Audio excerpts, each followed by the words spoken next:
All right, folks. Thank you for coming, first of all. It's a lovely day. This is the first, maybe annual, rain garden tour. Why a rain garden? Maybe the best way to answer that is by adding one more word, a rain runoff garden. We have this as a means of mitigating rain that gets to be a little bit too much. It's going to come off impervious surfaces, and run out into the street, and ultimately into our waterways, and ultimately into Lake Champlain in this case. You've all heard of the cyanobacteria blooms that have been sort of a bane of our recent existence. That is due in large part to phosphorus in the water that runs off of properties. Also some ag, but for our purposes we're trying to make people aware that they can do something not only to manage water on their own property, keep water out of their basements, whatever problems they've been having, also to help it from getting into our water supply. And so we've got a program here that is sponsored by Blue BTV. If you have any questions about starting your own rain garden, please go to Blue BTV and they'll get you started. They will have a consultant come out and assess your property for free, give you advice on the best way to start, and there is also an incentive program where you can get a rebate on the cost of putting one in. So, thanks for coming. Nice to see more people. So with me today is Amelia from Stormwater Management, and she is an expert on stormwater management in general, and she also has some really good insight in what the purpose of this rain garden is for. When I first saw it, it kind of boggled me because I thought, is it handling rain off from the house, or was there another purpose to it? And it turns out it's for runoff from coming uphill down this way, taking it into here and filtering it down until the excess comes out, and what's held will be filtered and eventually released into the groundwater. But without any further ado, Amelia. Hi, yeah, thanks for having me in your neighborhood. I live in the Old North End. There's a bunch of rain gardens there too, and I work for the Water Resources Division of the Department of Public Works. My job title is Stormwater Field Specialist, so you might see me around inspecting construction sites, inspecting different drainage infrastructure we have in the city. So yeah, if you see me out and about, feel free to say hi, and I'll be happy to explain what's going on in terms of drainage in that area. And so yeah, as Ted was sort of saying, this rain garden is just like one part of the drainage network in this area. So we have rain coming down the street, running off with any pollutants or sediment that is on that road, and then it will enter this rain garden. And then underground we actually have a really cool technology called an infiltration chamber, and I'll pass around this photo of them. That's just an example, and then here I have some photos of this infiltration chamber. Yeah, so it's basically half of a big pipe underground. It's like an arch, and then at the bottom there's like a geotextile like filter fabric, almost like a weed barrier or something. And so it's under the roadway here. Yep, and so the point of that is to infiltrate all of this water coming off of the street into the groundwater, so it can be filtered through the sediment and soil and be treated that way. And also the point of the geotextile fabric at the bottom is to catch any leaves, trash, or debris, so then we can come back later and clean it out. So here you can see after sort of like a year of use, there's a bunch of dirt and a little bit of trash build up in this chamber. And then we come through with this Vector truck we have a photo of and kind of pressure wash it out, and then we're left with this nice clean filter fabric so that the chamber can keep treating more stormwater. So Amelia, I have a question. Yeah. So is this treatment Part of the rainwater, the rain garden treatment, or is this something that you do? So they were installed at the same time as sort of like a holistic approach to drainage treatment in this area. And this area is a really important spot of the city to focus on for runoff treatment. It's above the Pine Street overflow site, which I don't know if you know where it is. It's kind of by Feldman's Bagels down there. It's basically like a relief point.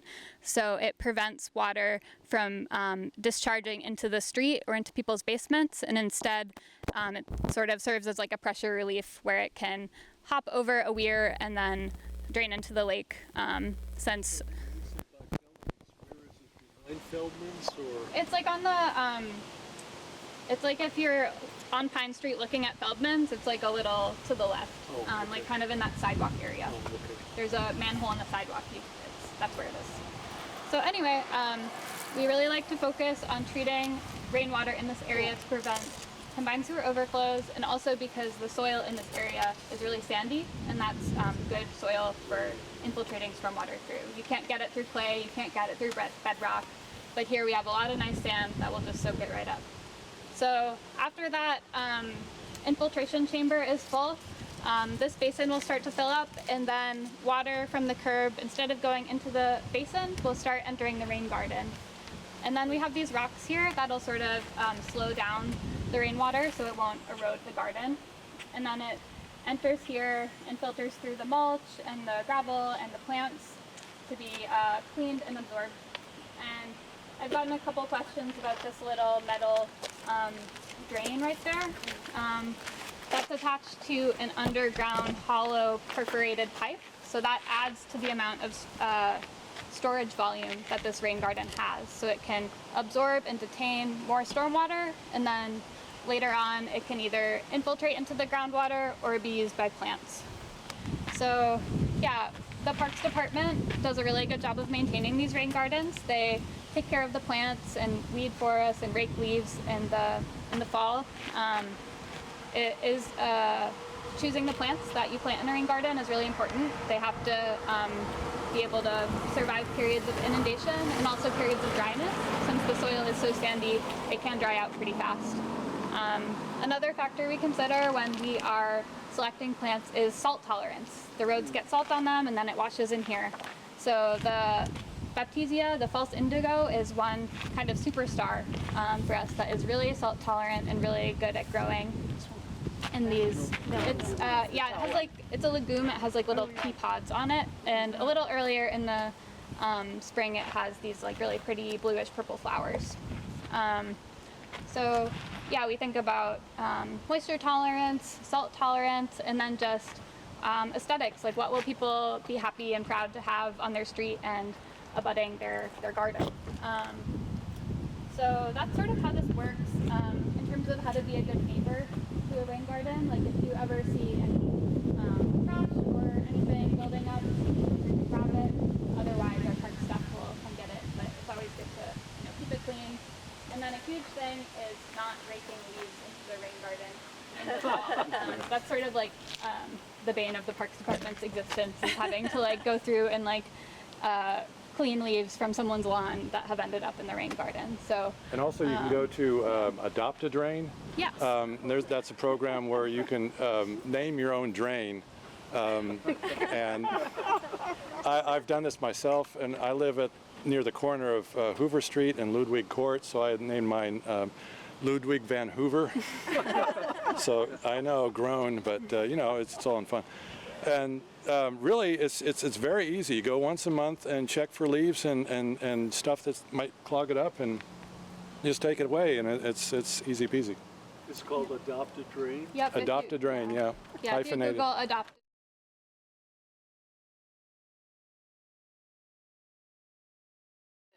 Yeah, I was asked that earlier. I don't know. I took a photo of it, and I'm gonna ask the designer of the rain garden. It almost looks like a sprinkler or something to me, but that doesn't quite make sense. But I'll email Ted the answer to that, and you can get in touch with him if you're curious. Thank you. Yeah. I was wondering, does the Parks Department or the city look around and say, here's where we could really use a drainage system? Or does the homeowner say, oh, well, I'd like to be helpful? I mean, Yeah, so this was originally a part of like the roadway. You can see like down there it sort of yeah, okay. yeah, cuts in. So this was like public land, so we selected Oh. this site. Oh, okay. We selected it because it is above the combined sewer overflow point, and it's also like in the Inglesby watershed, so it is helpful to the brook to infiltrate more stormwater into the ground. Right. But if a homeowner wanted to build one on their private property, that's up to them, and we have this Blue BTV resource that can help both teach people how to do that and help pay for that if a homeowner wanted to do it on their own land. That's great. But yeah, we generally like choose our locations based on where it'll be the most helpful, and then also sort of secondarily, if the Public Works Department is doing a project somewhere and will be like ripping up the curbs and the pavement anyway, Oh. that makes it a lot cheaper for us to Right. put something in while it's already torn up. So Yeah. I was telling Charlie that this year the traffic department wanted to do what's called traffic calming at the intersection of Rose Street and Cedar Street in the Old North End. And so they approached us and asked, okay, would you want to put in some drainage infrastructure too?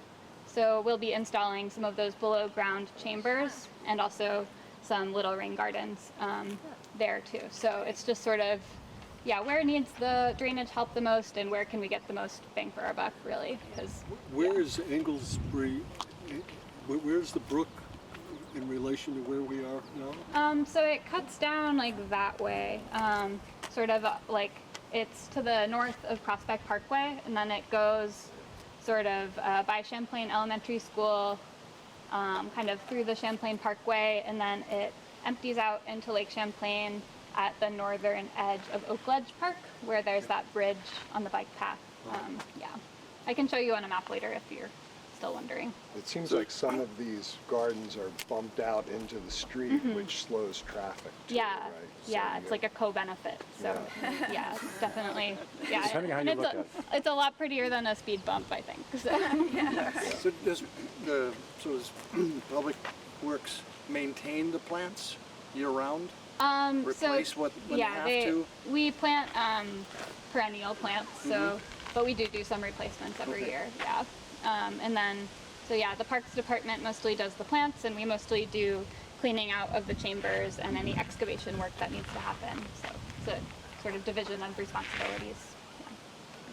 Shouldn't there be a bump here to get the water go that way? Yeah, I think most of it is like, see how the road is kind of like graded to flow to the curb? So most of it should be flowing like right on this curb line, and it should enter. But we don't want to overwhelm the garden or create any like puddling or anything, or any, like a bump might cause some icing also in the winter. Maybe next year there'll be a thunderstorm. Yeah, during our tour, Another thing, we could open up a fire hydrant and see how the water flows. Something we do sometimes. I noticed there was a drain at the other end. That must be for very big rain events. Yeah. And does it really come out? Yeah, so that's sort of the overflow point, and at that point it will end up going to the wastewater treatment plant through Underground? through the pipes underground, through the combined sewer system. Yeah. There's another drain down the street. Yeah. And that one connects. Yeah, so we sort of have like our first choice of treatment is underground, our second choice is the rain garden, and then our last option is to send it to the wastewater treatment plant. So is that a separate drainage system than sewerage, or are they combined? I believe it's combined up here, which is why we targeted this as a place we wanted to treat more of the street's runoff, is because, it reduces the flow to the wastewater plant. Are there places where it isn't combined? In the New North End, we have separate storm pipes. There's different parts of the South End it is separated out. The Champlain Parkway project just installed a separate, Ferguson, Home, all that used to be combined and ended up at the wastewater treatment plant, and now it gets treated in that pond that's by Okay, that's what I was going to Champlain ask. and Where Flynn. does it go? So Yeah. there's pond. So it'll go into the pond, all the sediment and stuff will settle out, Yeah. and then it will slowly flow out into Anglesby Brook. Yeah. So why is the city doing all this? Is it a federal mandate or a state mandate, or out of the generosity of our hearts? Why? Yeah, these rain gardens in particular, we have something called the long-term control plan, and that's a state-mandated rule for us, saying we have to reduce the number of combined sewer overflow events, and there's different like benchmarks of how we do that, and we have kind of like every 10 years there's different kind of check boxes we have to say. So like every 10 years we have to treat maybe 3 acres more of impervious surface. So it's mostly due to state mandates, and also it provides real water quality benefits, which is beneficial to Burlington, keeps the beaches open, keeps the economy going, helps preserve our drinking water. So sort of both and for that question. So in a typical neighborhood like this, what percentage of the water is running off of the streets versus the roofs and the driveways? Do you have a feel for that? Yeah, in Burlington, about half of the impervious is privately owned, so that would be roofs and parking lots, and half is public, so that would be streets and sidewalks. In a neighborhood like this, I think probably a little bit more is, a little bit less is streets, just because the lots are a little bigger. If there's a way at a home to like encourage water, rather than like, if you turn around and look behind you, there's this house, like you can imagine that big roof draining off onto the driveway and then onto the street, but instead they have these gutters that will take it away from their driveway and put it onto a grassy area. So that sort of thing can really help reduce the rain barrels. Yeah, rain barrels. Yeah, just kind of redirecting from something that will flow onto your driveway to something that will flow onto an area where it can just soak in is helpful in reducing the runoff in the neighborhood. So the amount of phosphorus in the lake is an issue. How does this relate to that? So all that sediment you saw that was captured by those underground infiltration chambers contains phosphorus. Any organic matter and any sediment has phosphorus in it. So all the water that we can filter first or absorb into the groundwater is a way of preventing the phosphorus from getting into the lake. Do you know how much what you're doing decreases the amount of phosphorus going in the lake? Yep, there's different like calculators basically. The state of Vermont made a good one where you can put in how much runoff is coming from impervious, so like a road or a roof, and then how much runoff is coming from a lawn, and then the size of your treatment practice, and it will tell you basically how many pounds per year of phosphorus it's absorbing. So there's a way to. And what is the measure that they're looking for Burlington? Do you know? I'm not sure off the top of my head. Yeah, I can't give you a number, but. And the source of phosphorus is what? It's in all organic materials, so it could be leaves, like leaf debris, it could be dirt. A huge one is fertilizers, but in general, I think people in Burlington know that and are pretty ecologically conscious, so do sort of reduce the amount of fertilizer they use. Although dog waste. Dog waste, yes, so true. I myself, we're putting in a rain garden. It's in the last stages, and I was warned by someone from Blue BTV to not use too much compost. Just use it around the plants, not just spread it all over the place. Yeah, usually we'll like line the bottom of the hole where you're putting the plant in with compost rather than putting a thick layer on top. Yeah, any other questions? You're awesome, by the way. Yeah, thanks for having me. Yeah. Hand it over to Ted. Yep. So from here, the next stop will be 369 South Union Street. That will be Megan Epler Wood. She's the homeowner, and I've seen her garden there. It's fantastic. It's very pretty, as well as functional, and it's very different from this one. So it's more of managing the water on her property from getting out to the street. When you go down there, it's amazing how different. How different these gardens can all be. same basic function, but you know, they have slightly different applications. Yeah. Also, I have business cards if anyone wants to be in touch about the Blue BTV program or any other like drainage thoughts or concerns in your neighborhood. All right. So thank you for showing up for the first stop. It's a beautiful day. I don't think there's going to be any rain. Cross your fingers and you know, enjoy the rest of the time. See the rain flow. That's true. I've heard that one several times. It should be a deluge here, and we can see it in action. Didn't bring my fire hose. Yeah. Yeah. So the best route to get to the next site is? I would probably Go back to Shelburne Road and take a right and just follow that into Union. That's the shortest way. It's the less scenic way, but it's the shortest way. You can kind of go back through these neighborhoods and end up on Lead Street. Right. And That goes down to the circle. And Yeah. then you have to go through that bend.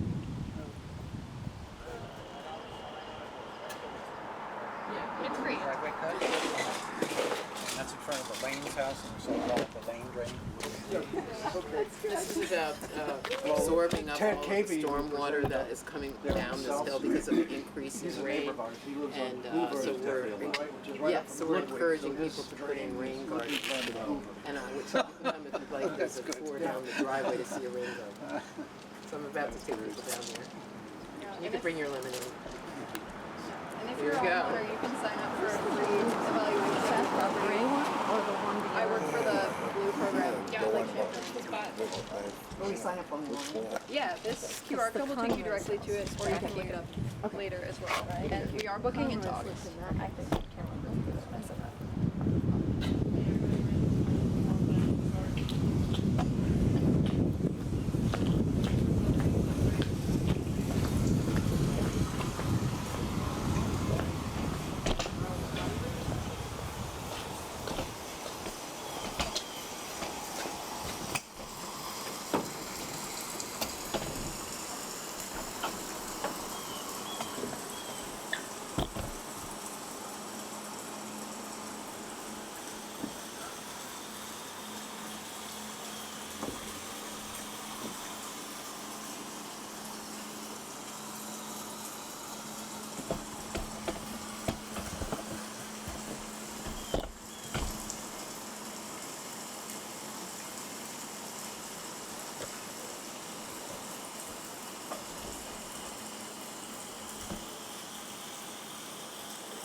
Quadrant now, is what I like to say, as opposed to like a grungy driveway, right? Right, beautiful. And so the whole thing just, you know, flows down naturally, of course, and a lot of the water is actually flowing, of course, underneath from the top of the house. And this is the rain garden. As I said, we had no instruction on this. We didn't even know Champlain Blue existed, but I did it with Vermont Horticulture and Stone, if anyone knows that company, very nice. And we did it together as a collaborative project. And the idea, of course, is that it looks like a Vermont stream bed. So it makes it a lot more aesthetic than most of the ones you may see, which are more, like they look like concrete bunkers with some flowers in them.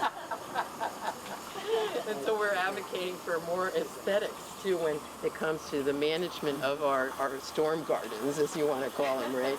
And these are all native flowering plants. I have a list if anyone's interested of all the plants that are in there. The ones that have flourished the most are sunflowers, a native, native sunflower. You can see the phlox, which is a wetland, can be a wetland plant, is starting to come into bloom. And I've been adding a couple of other things like the liatris there that sends up those cobalt. They send up those big purple shoots. And I added some Joe Pye weed, which is a very good for pollinating this kind of thing. So it really can be fun way of engaging in, the natural world almost, because you're watching how the water goes up and down. You're figuring out which plants are working in your water area, and you're engaging in getting more pollinators to come in. So that's the project. It's a really pleasant one to have. Beautiful. These are mature hedges. Yeah, they were here when we came here, yes. So we've been here 25 years, and they were pretty tall then. So they were here for a really long time, yeah. And So- this is your driveway? Yeah, so the driveway here it was a regular driveway, and it's a permeable paver driveway. And you park your car down here in the winter? No, we really don't. We put the truck down here mainly. We have a Toyota pickup where if we've got a bunch of garden stuff, you can bring your truck right down here and throw all Where do you keep your car? just on the driveway there. Oh, Yeah, Two vehicles, we usually have two vehicles, we just park alongside the house. okay. yeah. So yeah, we don't have a garage. You don't, There was an old-fashioned garage in there, but it became a basement a long time ago. that happens to a Yeah. lot of garages. Yeah, and then this was originally, of course, this is an 1898 house, so this was all actually a area to put your horses back in the 1890s, and you can see our neighbor still has the structure of the stable there. And there was another one on the other side that was part of an entryway, but that's gone. And we redid the whole, it was just an open field basically when we got it, and we slowly but surely converted it into, an ornamental garden. And then this is the last thing we really did. Yeah, it was the rain garden. So everything that comes off of this side of the house goes in here? That's right. That's exactly right. What happens to the stuff that goes on the other side of the house? It goes into the neighbor's yard. And we're, But most of the water is actually, if you measured the water going that way and this way, it's like twice as much on this side. And You wanna walk down it's there? like way up there, and it's all over here. And then it all just, I didn't mention this, but that pipe that I said flows down from the front, Comes down here. this one also joins that same pipe Oh, right here. So this collects all the rain from this side of the house. Goes down in there and then out there. And if it rains hard enough, that will fill up and almost overflow. But it Then you does- get the canoes out? we could. We could. it's very pretty when it fills up. Yeah, the first time before all the vegetation was in, it was literally 2 days after we had dug it and put the gravel in. It filled up right, on one of those very hard rains. I was up there and I was watching it because it was brand new. And I was like, oh no, oh no, oh no. And it kept getting higher and higher and higher. Sure enough, it did overflow the first time. And then in the end, we just dug out a little more. And since then, even though we have had those big rains, we've done pretty well. And it hasn't overflowed very much. So I'm a neighbor, and I've watched Greg and Megan figure out what to do, because Greg used to put something on the Sandbags. driveway because Yeah. there was so much water rushing down here. Yes. So I think that's, yeah. Yeah, because Cliff Street is right there. The people that live at the bottom of Cliff, it's now a different family, but they used to, flood all the basements right. And so then it would flood their basement and then start coming at us. I've seen salmon go. So that's sort of the motivation for doing this. Yeah, and actually the city was very cooperative because I complained about it and they redid the sidewalks, and so I convinced them to raise the sidewalk just a little bit, and then the driveway ramp to the sidewalk was a little higher. I think they also installed more storm drains, because it would flow down Cliff Street. Catherine Hall, who lives on the corner, of Cliff in South Union. She has an apple tree on the side, and I was finding apples. Right, we did a lot of And so he's right. I still have the sandbags. If anybody wants sandbags, and I have to put the sandbags across the top there to prevent and it would, wash out all our mulch. It was before we had the permeables, obviously. Yeah. So it was just all horrible asphalt. It would just come rushing down. Right down. Yeah, and then we've gotten a bigger and nicer walkway over here now where you just were. But it used to be a narrow one with looser mulch, and it would just go flying down to the bottom, with all kinds of mulch at the bottom. And then we'd be raking it back up there again. So the actual rain garden is this piece here? Yes. And then all the rest of your backyard is just a normal backyard? Yes. Okay, and is there anything under the gravel that we're looking at?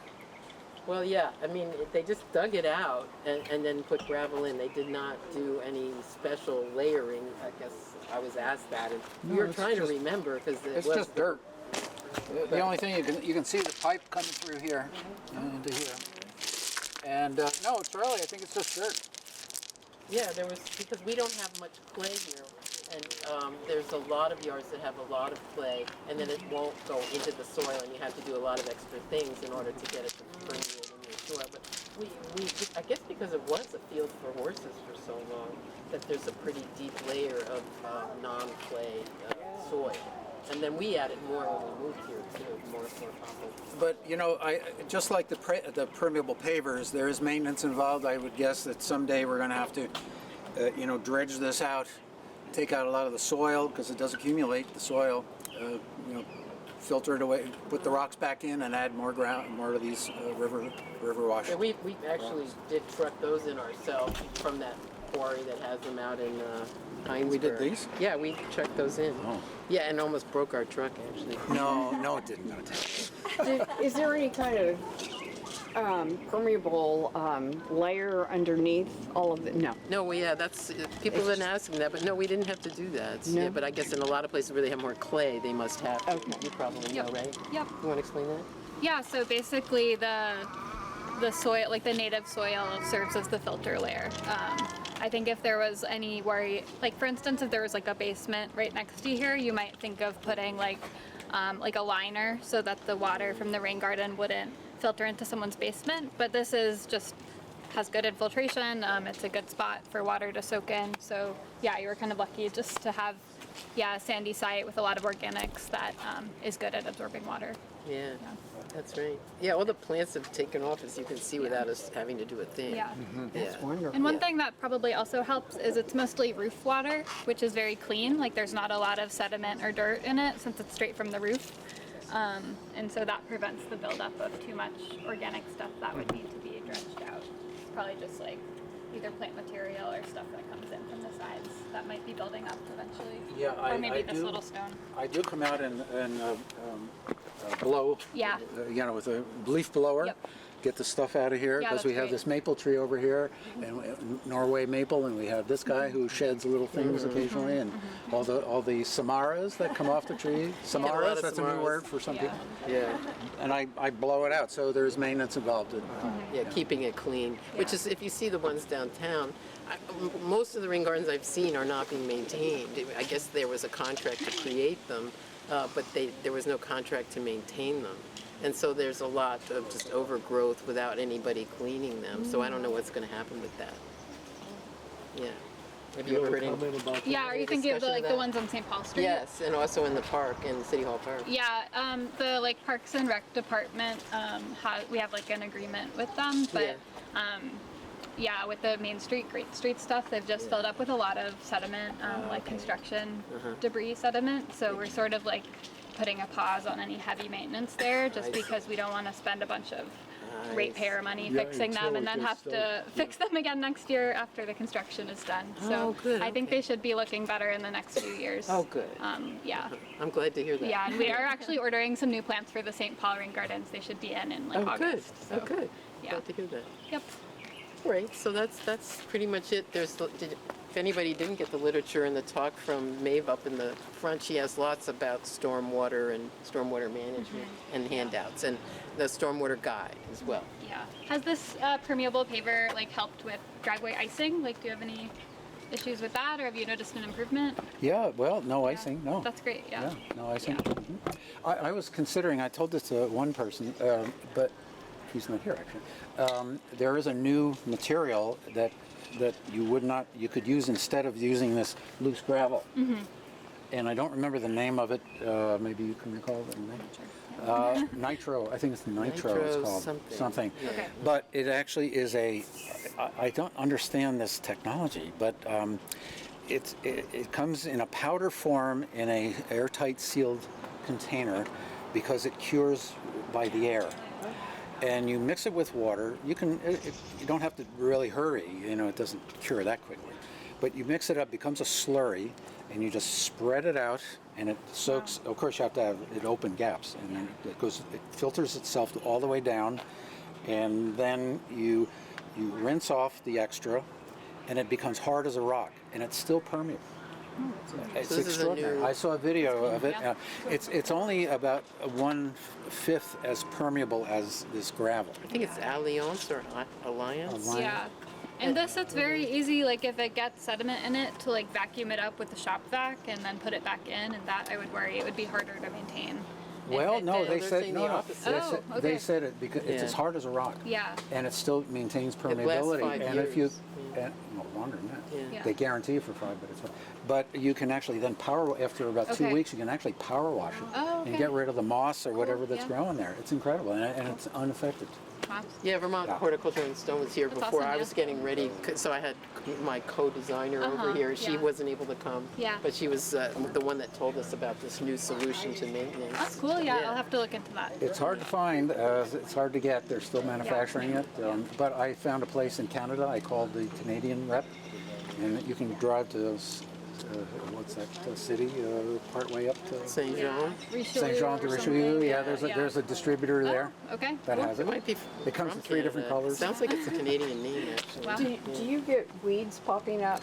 Yes. Yes. So that's where the maintenance comes in. That we're trying to think of new ways of. Just 2 months ago, I had a couple of high school guys come over, and they helped, vacuum up the bad spots.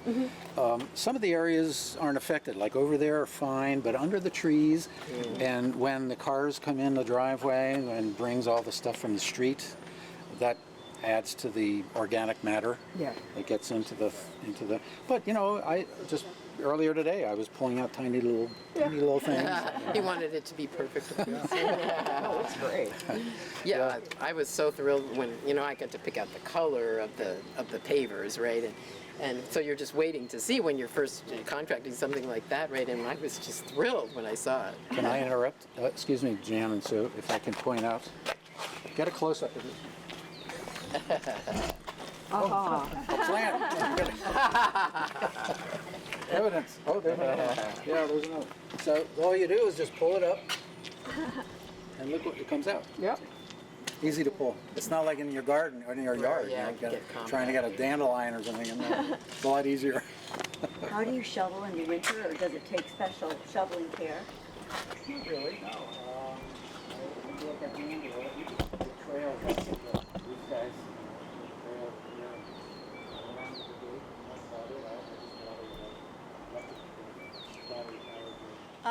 Thanks everybody for coming out today. This is really exciting. This is our first rain garden tour, and we started this because several of us within the Ward 6 MPA are really interested in stormwater runoff, which is a growing concern and has an adverse impact on our beautiful lake, among other things. And we wanted to help raise awareness about what is being done in the community already and what more we can be doing. And we decided to do this rain garden tour. I want to thank the individual homeowners who volunteered their homes, and as well as Champlain College for allowing us to be here today. And if you have an opportunity either today or at another time to walk around, there's a lot. Champlain College has done a lot of environmental implementation, and they have really good signage about what they've done, where they planted native plants. This building has a green roof. It's geothermal. there's a lot of things that they've done. But with me today is Amelia Holmes, who's going to be a senior at UVM. She's currently working for the summer with the Blue program, the Lake Champlain Sea Grants program in stormwater management. And she can tell you about what you can do in your own home, on your own property, if you're interested in getting an assessment. And should I use the mic? Yes, go ahead. Okay, so thank you all for coming. And before I talk about the gravel wetland behind us, I was just first going to touch on what stormwater runoff is, and then also about the combined sewer system.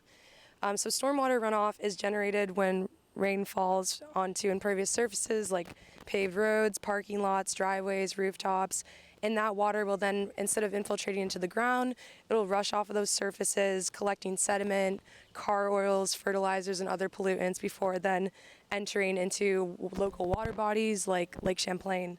And nutrients like phosphorus can be picked up from like local lawns or gardens on property before flowing into the lake. And when excess nutrients enter into our lake, like phosphorus, we can have cyanobacteria blooms, and those can be harmful, can be toxic, and that will harm like our aquatic communities.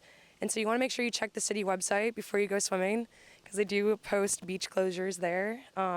But Lake Champlain supports over 300 species of birds, over 90 species of fish, and serves as a drinking water source for over 200,000 people and generates around $4 billion to our local economy through tourism. So it's just really important that we prevent nutrients from entering the lake and protecting this vital lake that supports our communities. And then one way to do that is just reducing your use of fertilizer on your lawns or on your gardens, because though most people think of agriculture land contributing to the phosphorus that's entering the lake, our developed lands do contribute to 16% of the total annual phosphorus load that's entering in the Lake Champlain Basin. So it's just really important to reduce your fertilizer use on your own property. And then right now we're on the Champlain College campus, which is located within the combined sewer system subwatershed of Burlington, Vermont. And that's that purple area on this map here that you can pass around. And the combined sewer system, both stormwater and household wastewater, is sent through the same pipe systems to the main wastewater treatment system. And that can become overwhelmed during a large rainfall event because of the sheer mass of volume that's entering that system. So there's about 5 to 10 overflows that happen a year, and those overflows can lead to excess nutrients entering into the lake, and that can contribute to these cyanobacteria blooms and these beach closures. But so it's overall just extremely important to work on capturing stormwater on site and letting it infiltrate into the ground to reduce the amount of stormwater runoff that we're sending into our city's stormwater systems. So that's why the city supports initiatives such as the Blue Stormwater program, and that's a residential stormwater program that helps people implement and install stormwater systems on their own property to just overall help capture water and infiltrate it on the site so that it's not flowing into Lake Champlain. And some of the projects that you could do on your own property include like infiltration trenches, dry wells, and rain gardens. And this gravel wetland is similar to a rain garden, except it's a lot larger in size, and it can handle receiving impervious stormwater runoff from large areas like a commercial building or a really large parking lot. And this one serves the Champlain College campus area for Perry Hall. But natural wetlands are very similar to gravel wetlands, but they're saturated areas with hydric soils and water-loving plants, and they serve as a transitional zone between aquatic and terrestrial ecosystems and support a variety of plant and animal life. And they act as sponges because they absorb a lot of water and can help create flood resiliency and prevent and like work as flood control. And they've also been called nature's kidneys because they have these plants that help filter pollutants. So overall, wetlands can really help with water quality and flood resiliency. Currently, Vermont has lost 35 to 50% of its natural wetlands to development and agriculture fill, and only about 4% of wetlands make up the entire land area of Vermont. So it's just really important that we protect these ecosystems because their losses really affect water quality and our flood resiliency as a state. But in comparison to a natural wetland, gravel wetlands are engineered systems that are intended to capture and manage stormwater runoff from a specific drainage area. They have similar benefits to a natural wetland with absorption and filtration, but they're man-made and typically look dry instead of saturated like a normal, regular natural wetland. And at this site, water is captured in tanks underneath the Perry Main Hall lawn, and then it's funneled into the basin and is then filtered by the plants and in the subsurface gravel. And some of the native plants that have been planted here include red twig dogwood, which is kind of an ornamental plant, and you can see it in the winter with the red stems sticking out of the snow, meadowsweet, and blue flag iris, and then also cardinal flower, which serves as a host for the ruby-throated hummingbird. But overall, this gravel wetland slows the flow of water that's entering the stormwater systems, the city's stormwater systems, and filters it, and just helps with water quality and flood resiliency. And this is a large-scale stormwater practice, but there are smaller things that you can do on your own property, like implementing a rain garden. And the Blue Stormwater program does have openings for site visits, and I have a list that you can look at to sign up and a QR code. And you can sign up on the Sea Grant website too, and we'd come to your property, assess it, and figure out how water's flowing, and then give you recommendations for certain stormwater management practices that you can implement. And any property that does a project and completes it in the correct way, it can be eligible for up to $2,000 in rebates. So if anyone's interested, please come to me afterwards. I also have a rain garden manual and a stormwater management guide that talks about the different types of projects that the Blue program supports, and I can get you signed up. We're signing up from August into the fall. So yeah, if there's any questions, please let me know. Where does this drain to?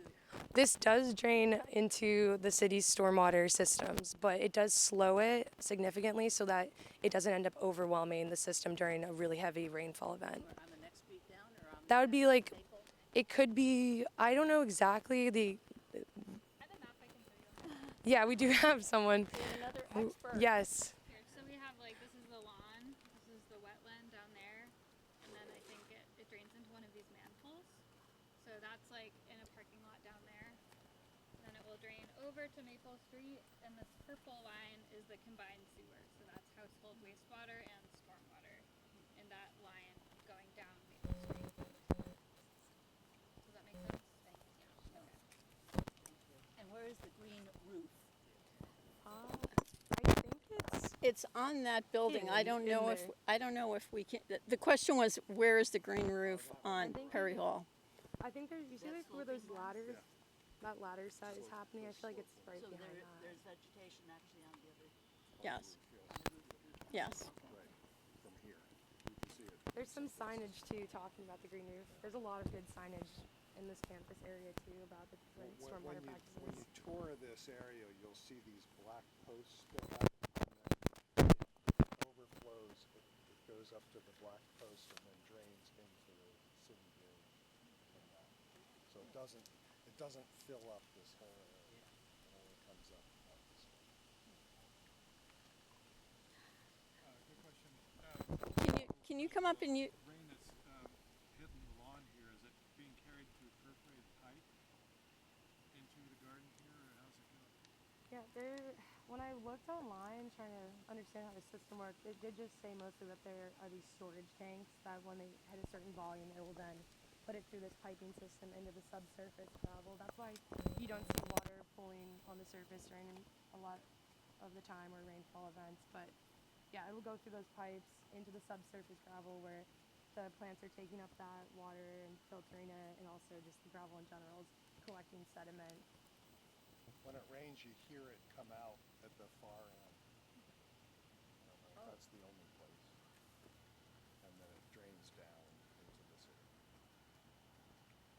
It comes out from a pipe from up here or? Yeah, from the roof's drain, and it goes into a tank, holding tank, and then that goes to right at the end here, and it drains down Into the pond? into the, well, it's dry, but yes. Okay, yes. It could be a pond.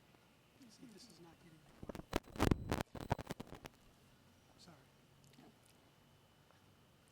Any other questions? One thing I did want to mention is we're talking about a gravel wetland, but a natural wetland is the Barge Canal, which everybody's familiar with on Pine Street. And we drive past it every day and may not be thinking about the vital function that serves for the city in terms of both absorbing and runoff and slowing it down from getting into the lake, and also detoxifying. And if you check out their website, they've done a lot of videos recently about how native species are returning to the Barge Canal and how it's really recovering from the contamination of the industrial age. What side is that? The Barge Canal on Pine Street. There's a group called the Friends of the Barge Canal. Yeah, they have a lot of information on their website. And one of the things we wanted to do in doing the rain garden tour is raising awareness about what projects the city is doing that affects our runoff conditions and the quality of the lake. And there are projects being considered for the Barge Canal for development. There have been several over the years, and nothing has moved forward. We're just looking for what is the right balance between development and preserving a vital resource that we have. If anyone wants to sign up for a visit, I have the QR code, and you should tell your friends and everyone you know. And if you're interested in seeing another gravel wetland, there's one that Oh, can you come up, Amelia? Housing Trust and also the Pomerleau Real Estate Company put in, by the Buffalo Wild Wings, like down on Shelburne Road. It's the largest gravel wetland in the state, and it treats runoff from that Market 32 shopping plaza and also the Baird Street South Meadows neighborhood. And that's, if you look over the side of the parking lot from Market 32, you can see a really cool system with how the water linearly flows through the gravel wetland and then out into Potash Brook, which then drains kind of by Red Rocks. So it's another cool gravel wetland. Great, thank you for that, Amelia. And definitely feel free to walk around. If you walk straight through, you have a good view overlooking the wetland. Can we get out down there, or do we have to walk back? I think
Hello, everybody.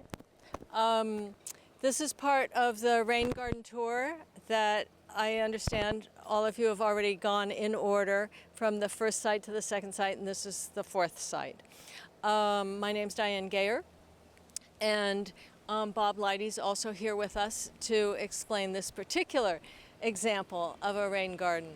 And I would have to say that I was part of this concept 15, 18 years ago with Mark Companion, and we talked to the school about green infrastructure.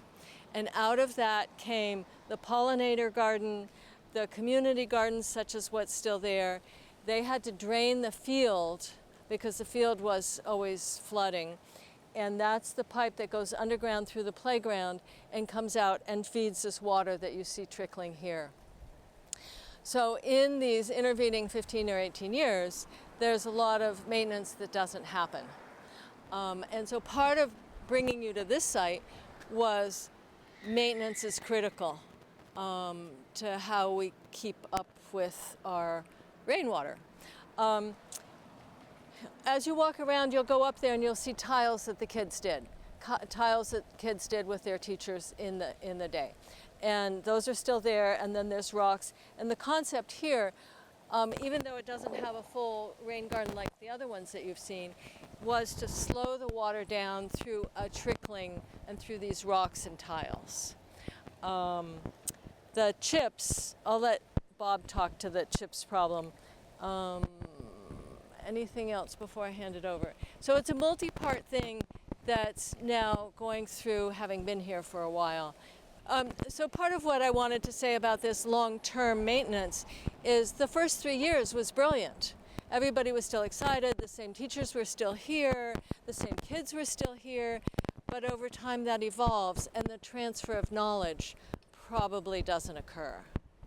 So then, let's put it on a rain garden tour so that we can reopen what the needs are.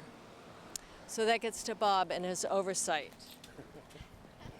So my wife, Faye Baker, and I have been maintaining this area, this street, because our son went to Edmunds many years ago, and it got kind of trashed during the COVID, and our new mayor has recommended that people volunteer to do things. So we're maintaining the drainage systems here. We're cleaning up the trash, which comes in child wrappers and then adult beverages from students walking back to campus, and some homeless trash that we have to pick up, some needles, etc. But, in the middle of this, after talking to Diane, I realized that we have issues here. And as she mentioned, this will fill up and then the water will drain all down the sidewalk here. And in the winter, it becomes really treacherous. There's ice down this sidewalk, and I think many of us have experienced that. That's not good. So it needs to be maintained. So who maintains it, right? Does the city maintain it? Do the students maintain it? And, we find sometimes all the rocks from the swale have been thrown over the fence into the yard, which kids will do. It's an elementary school, right? I mean, I was a kid. I threw rocks. I love the flow of water. It's just so much fun. And then I try to maintain it, keep this drain open, but sometimes I'll come and somebody has taken all those rocks and filled it in.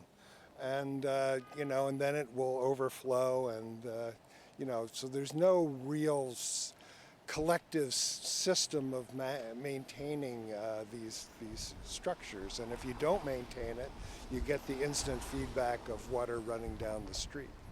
So, so I've been trying to maintain it, but I really I'd like to understand that better. We saw the city beautifully maintaining rain gardens in one area on our tour, and we saw individuals maintaining, and then Champlain College kind of not really maintaining it too well, but it's still functioning, their rain garden. So, maintenance is a big issue. Questions?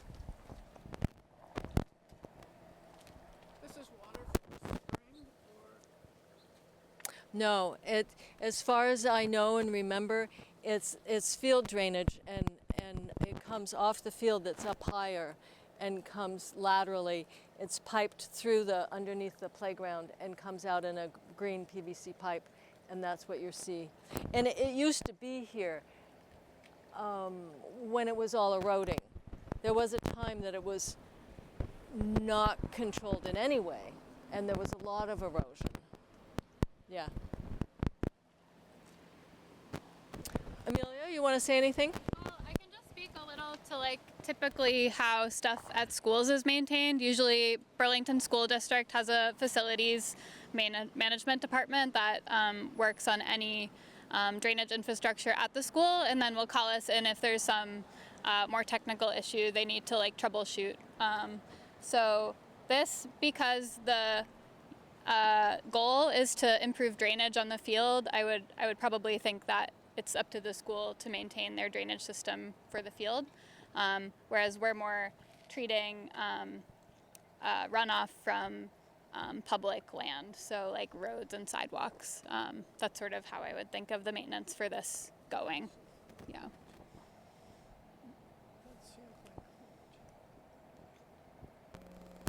But the field is Champlain College. Well, yeah. They maintained it. They changed it. Do they own it? I don't think so. The school, yeah, I think the school owns the field. So, this fence is off this section from down there. I find that a little confusing. So you say that's BH Edmunds. So walked on that paver path. Yes. On that side. That's the edge of Champlain College. Yeah, so the school also fenced off its field because that's a playing field, and yeah. So I'm going to just give you a little sound.